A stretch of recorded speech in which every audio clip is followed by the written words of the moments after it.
Welcome everybody to episode 1 of my GD Basics series. In this episode I will talk about user interface.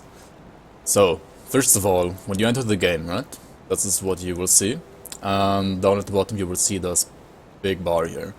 Now, there are plenty of buttons here that you can click on. For example, the faction window. The faction window will show you like all the different factions in the game. There are hostile and friendly factions in this game. The more infamy you gain with hostile factions, the more enemies will spawn, and at like the last pot here, nemesis monsters will also spawn. And friendly factions will have 4 different statuses. Status number 1 is friendly, then respected, honored, and then last revered. Depending on like which status you have with these factions, you will be able to gain access to different items and blueprints and components or augments from the respective faction vendors. So yeah, check out the faction vendors. Then next up we have the codex window here. The codex window basically is your journal where you have like a small help menu here first. This like can explain stuff to you actually. Not many people know about this actually, but if you don't know what specific things do in this game, you should maybe read this first. Or like you can feel free to check this out whenever you have like some questions about the game. Try to find your answers here. Then you also will see like your current quests here. You will also see them over here under active quests, but you will also find them here. We have some more detailed information about them here. Completed quests here.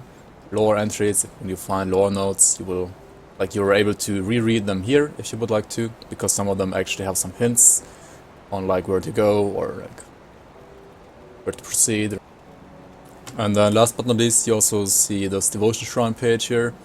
I've never really used this ever in game. This is kind of useless because you will also know like how many devotions you have by clicking just your devotion window. Currently there are 46 shrines in normal, 50 in elite, and 58 in ultimate. So once you like venture through the different difficulties, it will be rather easy for you to get at least 55 devotion shrines. Like you don't need more than that. 55 is what you need. Next up we got the skill window button here. I will not cover this in this video. Also you will only get access to this once you're level 2. You can't open it at level 1. And then you will like see a big window where you can like choose 1 and later 2 out of 9 different masteries. And yeah, you can check out my vast masteries from Down Basic video on that. Next up you got the character window. Let's open that one. Here you see your character, you see what gear you have equipped, you see all the different gear slots that you have. This is a relic slot, this is metal slot, belt, etc, etc. And then you see these different pages here. I will talk about these in my stats from Down Basic video. And you see also resistances here, combat stats, etc. And here you have your inventory. First you will only have this inventory as your personal bag, and then you will get up to 5 additional bags over here that will fill this space, and like this space times 5. So that's pretty nice. Next up we got these quick slots here. Now these quick slots you can assign like all these to like any button you want via the options menu, and then you can like right click these and then put whatever skill or attack you have on this, right? You can like use attack here for example as well. Yeah. Customize your character basically the way you want. And then also you have another additional quick slot bar, this one, bar number 2, and here you can put a different set of skills. So usually I recommend to put all your auras and like toggles that you only like need to press once at the start of your session over here, and have all your like active abilities over here, so that you don't really have to like switch between these quick slots bars in combat. That kinda gets too annoying. So yeah, this is like your combat bar, and this is your buff, basically your buff bar. Also you can gain up to 2 additional quick slots by using these options here, like these drink energy potion and drink health potion functions. for, well, drinking energy potion and drinking health potion instead of the buttons over here. You can put these to whatever you would like as well. I have them on 1 and 2, for example. And then I can still, I can put these off the bar here. And I can still use 1 to like activate my health potion and 2 to activate my energy potion. The only downside to this is that you will not be able to see the cooldown of your potions, whereas if you have them on your bar, you still see them. What I usually like to do for the end game is I put something else here instead of my energy potion. I don't really need the energy potion cooldown to be visible, but I like to have the cooldown on my HP potion visible. Unless I really have to use this slot for something else, then I just have to kind of live with it and kind of anticipate when my potion will be up again. You have these mouse buttons. You can not equip too many skills to your left mouse button, but you can, I think, equip all of your abilities to your right mouse button. So you can have yeah, whatever you would like here. Usually I put my main ability either on left or right mouse button and use move 2 on the other one. And then also you can see this weapon swap thing here. You can press this later once you have a second weapon to swap between weapons if you would like to do that. I think it's pretty great for leveling. For endgame it's not really viable. But yeah, it's nice to have, especially to switch between a melee and a ranged weapon. Then you have the map window here. If you click this will open the map for you. And you will see your local map here. And if you click down here to local map, it will switch over to the world map. You can see the big world of Cairn here. It's yeah, it's pretty big. You can go back to your local map again. You can move this around and then press the center button here to move back to where we are right now. You can also zoom out and zoom in here. It's also pretty nice sometimes. You can also zoom in and out here manually if you would like to, or just use the mouse wheel for that. And then you see all these things, what they do, what they represent, etc. This is the party window for multiplayer. I'm in single player right now, so this isn't available for me. And then you have the achievements window here. You will see all the achievements that I did, and you will see some that I still miss actually. But yeah, here you can also keep track on what you have to do besides just doing quests. And then you have the options menu here. You can always open this by just pressing escape. And then you see the options menu here and key bindings, and then you can see all the things that you can keybind your stuff to. What I really like, and here's some tips for you. There is, for example, one button that allows you to just pick up items without having to click on them. So you just stand next to an item and then click the button, and then your character will pick it up. It's called the pickup button. I got this to mouse 5. In my case, you can put this to any button you want as well. Then also you can reassign all your things switch weapons, I don't know, all your quick spar slots. You can reassign them to whatever you would like to have them on. Yeah, your character window, stuff like that, map, etc, etc. You can basically reassign everything to suit your playstyle. And there are also 2 other things I haven't talked about so far, which are about the loot filter. I will talk about the loot filter first and then show you this again. So yeah, let's talk about the loot filter first. The loot filter is over here. This is also, you can miss this quite easily actually. But yeah, you will have this big loot filter option here now. And you can filter items the way you want now. You can, for example, choose to not look at any 100 melee items, etc, etc. I usually recommend to not mess around too much with this, because otherwise you might miss out on some good loot that you might not have known before about. At least when you're starting out. You can pretty quickly get rid of white and yellow items though. The white items are pretty bad really soon.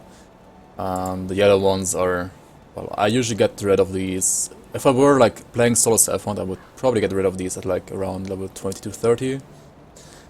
And then you have these rares, which are, I would say, for leveling, good all the way to max level. But once I'm max level, I don't really care about these items anymore. I only care about green monstering frequency. So if you have this ticked but this not ticked, it'll still show you green monstering frequency, but not show you normal greens. Now monstering frequency, for those of you who don't know, monster infrequents are basically green, blue, and legendary items that drop from specific enemies only. And yeah, if you have this ticked, you will still see all the green monster infrequents, but not the like general green items. General green items are usually just white items with at least one rare FX. And they're, well, they can be good sometimes for leveling, but later on they're not really good in my opinion. So yeah, this is like my endgame setup, and this would be my leveling setup, and maybe this is like my early 20 to 30 levels setup. Other than that, I don't really like to mess around with this too much, because as I said, you might miss out on some like important loot actually. But I mean, if you only want to play like one character anyways, and you want like only to focus on 1 or 2 damage types, then feel free to tick like whatever you would like here, and it will like automatically, if you for example have these 2 ticked here, it will show you pierce and fire damage items and ignore all the others. And I don't really like that, but oh well. That's the loot filter. Now, there's also another button that can also like always hide or always show you all of your items. And you will find those over here as well on the key bindings. There's one which can hide all the items, toggle hide all items for example. And then there's one called show items with no filter. So I have this to like a toggle to control and this one to alt, right? So if I press, say I have this to not show you whites and yellows, and now I press alt, I will still see whites and yellows, right? As long as I have alt pressed down. And also I can toggle my control button, as you can see, this will say like items hidden, or like items shown again if I press it again. And this is especially helpful when you're fighting in areas where like lots of enemies, lots of elites are, and they all like drop tons of loot, and then you can't even see your enemies anymore because of all the loot. Then you can choose to like hide the items for like the fight, the duration of the fight, right? And then once you've killed everything, you can just put it back on. It's kind of handy in my opinion, especially in like death rooms, which are like really cramped together, and you have lots of enemies spawning there. That can help you out a lot. But you won't really need this for a long time. You only really need it in the end game in my opinion. Then you also have this button over here. This can increase the map size of your compass map over here. You press it once, you have a bigger map, you press it twice, you don't have any map anymore. I usually play with a small map. The bigger map might be helpful for you, especially when you're a new player. And then also above your level, this is your level here in the middle. Above your level you have a clock, like you can toggle a clock. You can hover over this to see the clock, or you can press this once to have the clock active all the time. So if you're like one of those people who forgets the time while playing Grim Dawn, I'm such a man as well. Having this like toggled on is pretty nice. This bar here, the small slim bar here, is your experience bar. You hover over it, it will tell you your current experience and how much experience you need for the next level. 2 big bars is obviously your health and your energy. These are pretty self-explanatory, right? And you have this yellow mist above your HP. This is called Constitution. Now Constitution in this game is basically your first layer of healing, or the first basic layer of healing. And the way this works is that if you get hit by some monsters and you move out of combat after that, let's remove some stuff here so that I don't block all of them, like all of these guys all the time. So yeah, you can see me taking some damage here, and you can already see the Constitution doing work here, because once you step like out of combat for like 1 or 2 seconds, and you also don't deal damage yourself to your enemies, your Constitution will start healing you. So you'll see the yellow mist go down and your red HP go up instead here. Because they have like really slow attack speed here, and they all like attack me at the same time kinda. I have like 1 to 2 seconds in between where I like get healed up by my Constitution. How can you fill up your Constitution? There are things called untouched meals, for example, that you can find randomly across the world of Cairn, and these can fill your Constitution up. There's also one guy in Devil's Crossing that prepares like a soup for you, I think you have to actually first find him in Act 1, and once you found him, he's like the cook. So once you found the cook, you can go to him once a session in the Devil's Crossing, and yeah, ask him to like give you some soup and fill up your constitution again, and that way this constitution will also be, well, filled up again. But yeah, usually it should be easy enough to find either some vital essence or untouched meal somewhere in the world. Oh, they actually start hurting me a bit now because they have started to actually attack out of sync. So let's move out here again a little bit, and then you see Constitution heating me up here. I believe that's it for the user interface here. Now there are some additional options I would like to show you guys and talk about with you as well. You have this gore setting here, for example, which, well, usually looks pretty nice, but there's one particular skill called Bloody Pox that can spread off corpses, and it can only spread off corpses if the corpses don't like explode because of this gore option. So if you're leveling with Bloody Pox, you should consider disabling this. Other than that, I like to have it active.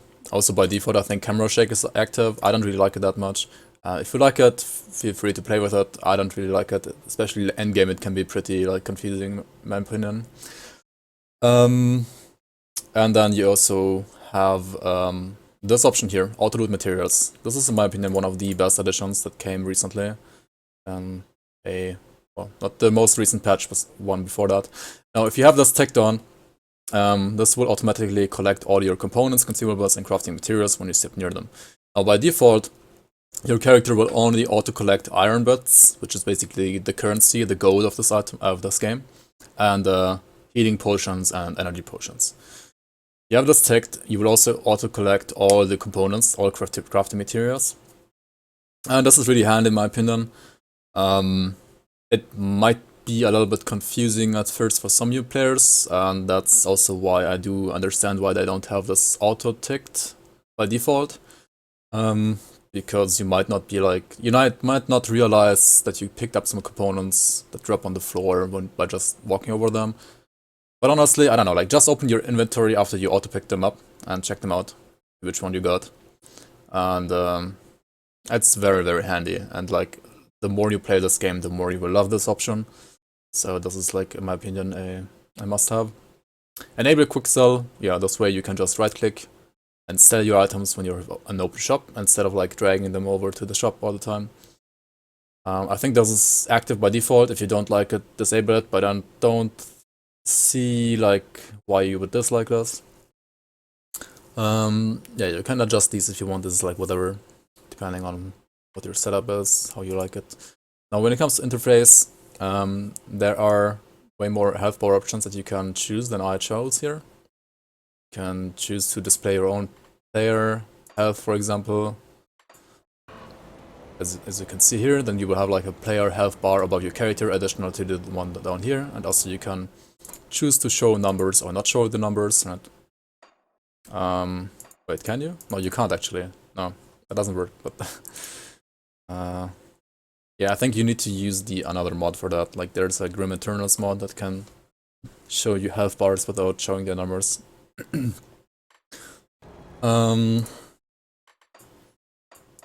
But yeah, you can play around with this and have it the way you like it as well. I only like to have this one active, and the rest I don't really care about. Key bindings, we talked about those, right? And then I have these video settings here. These work very nice for me, personally. I mean, this depends on like whichever graphic cards you have, or like what your PC spec is overall. Wait, where is it?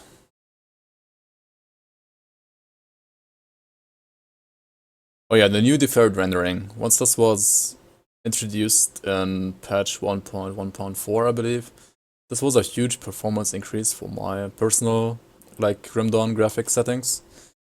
Like, before I was able to run the game only on medium or high here, like medium, usually, everything on medium, and I had, like, quite some lag spikes still, but now I'm using this deferred rendering, and I can have, like, actually higher options here, but still run the game smoother than before. So that's pretty nice. Yeah, I mean, this depends on what you like to have as well, I guess, and your spec.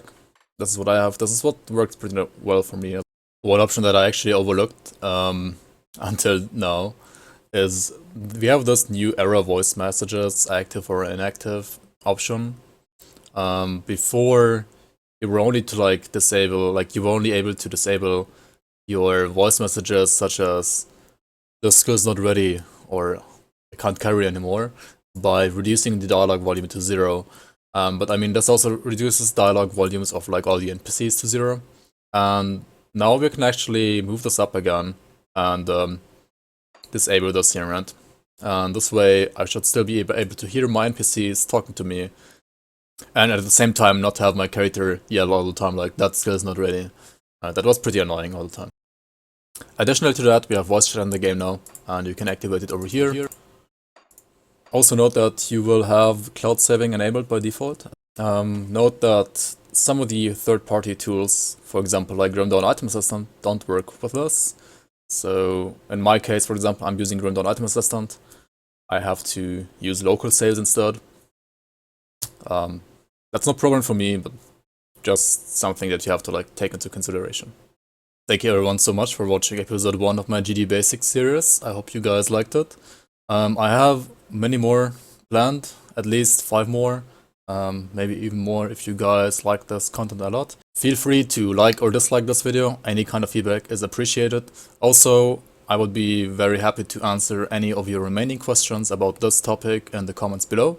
Also, please consider subscribing my channel for more content, it will help me out a lot, and I hope to see you on the next one.